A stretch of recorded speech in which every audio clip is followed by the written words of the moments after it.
बिस्मिल्लाहिर्रहमानिर्रहीम। अस्सलामुअलैकुम अज़ीज़ दोस्तों, प्यारे भाइयों।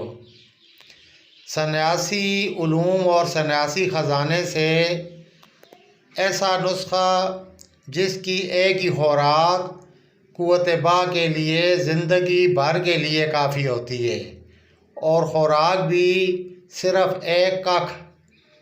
तो ये नुस्ख़ा कुछ अर्सा पहले सन्यासी उलूम पर मुश्तमिल एक कहानी की सूरत में इसी यूट्यूब चैनल पर पेश किया था। तो हमारे एक बहुत ही प्यारे इंडियन दोस्त मुजम्मल ख़ान भाई ने इसे बनाकर इसकी वीडियो भी सेंड की है। उन्होंने इस खूबसूरत और सन्यासाना अंदाज में बनाया है कि सोचा इसे यूट्यूब पर अपलोड कर दूं, ताकि और कोई भाई भी बनाना चाहे तो उसे कोई गलती ना लगे और इसी तरीके से बना ले। इस नुस्ख़ा की मुकम्मल अफादियात और इस्तेमाल जानने के लिए उस वीडियो जिसमें ये सन्यासाना उलूम पर मुश्तमिल कहानी की सूरत पेश किया गया है, उस वीडियो का लिंक इस वीडियो की डिस्क्रिप्शन में दे रहा हूँ।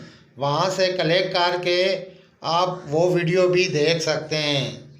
तो चलिए चलते हैं मुजम्मल भाई के प्रैक्टिकल की तरफ।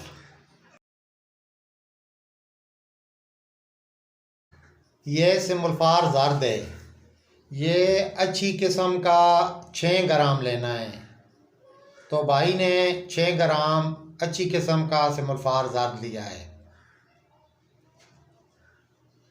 अब एक देसी अंडा लेकर उसकी नोक वाले सिरे में सुराख करना था, ताकि उसकी सफ़ेदी निकाली जाए, और सफ़ेदी निकाल कर जर्दी रहने दी जाए।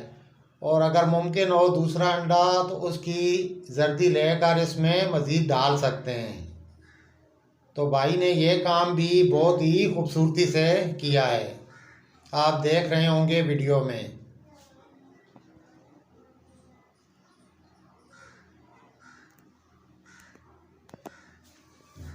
ये जर्दी उन्होंने प्याले में इकट्ठी करके 2 अंडों की, फिर वो एक अंडे में इंजेक्शन के ज़रिए डाल रहे हैं। ये सबसे आसान तरीका है अंडे में जर्दी भरने का। सुराख हमने अंडे में इतना रखना है कि उसमें 6 मासा सिमुलफार की डली दाखिल हो सके, उससे बड़ा नहीं करना। अब धीमी आंच पर कोई लोहे का तवा या कढ़ाई लेकर उस पर इतनी मिकदार रेत डालनी है कि उस पर अंडा आसानी से खड़ा हो सके। ये भाई ने लोहे का बर्तन रख दिया है और इस पर अब रेत डाल रहे हैं। तो इतनी मिकदार काफ़ी होती है जिस पर अंडा आसानी से खड़ा हो सके।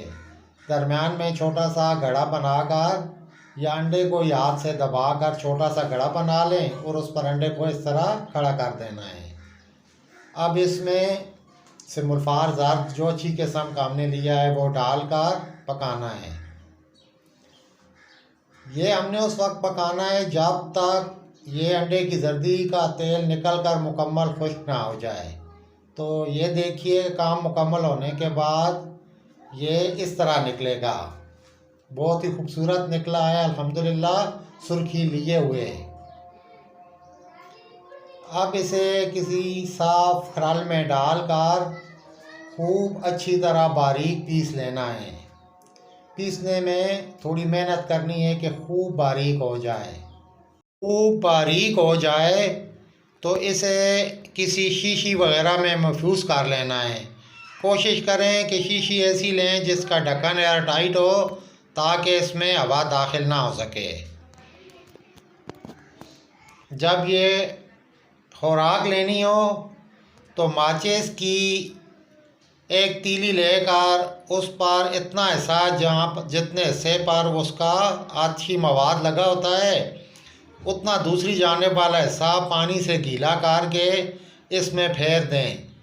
तो जितना उस माचिस की तीली के साथ ये दवाई लगे, ये एक खुराक है जो आपने दरमियाना पेट लेनी है, यानी ना पेट भरा हो ना खाली हो।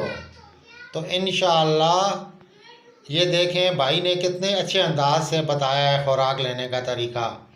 तो इस तरह आपने ये ऐसे ही ज़ुबान से चाट लेनी है। बेशक इसमें कोई भी ख़तरा नहीं है, कोई टेंशन नहीं है, आप बेफ़िक्र होकर ले सकते हैं। ये एक खुराक आपके ज़िंदगी भर के लिए काफ़ी होगी इंशाअल्लाह ताला। ओके, अब मुज़म्मल भाई का शुक्रिया अदा करते हुए इस दुआ के साथ रुख़सत चाहूँगा कि अल्लाह करीम मुझे, मुज़म्मल खान भाई को, आप सबको और पूरी उम्मत मुस्लिमा को आफ़ियत और सलामती नसीब फ़रमाए दुनिया आखरत में। वस्सलाम। तालिब दुआ डॉक्टर मोहम्मद ज़मान साबिर।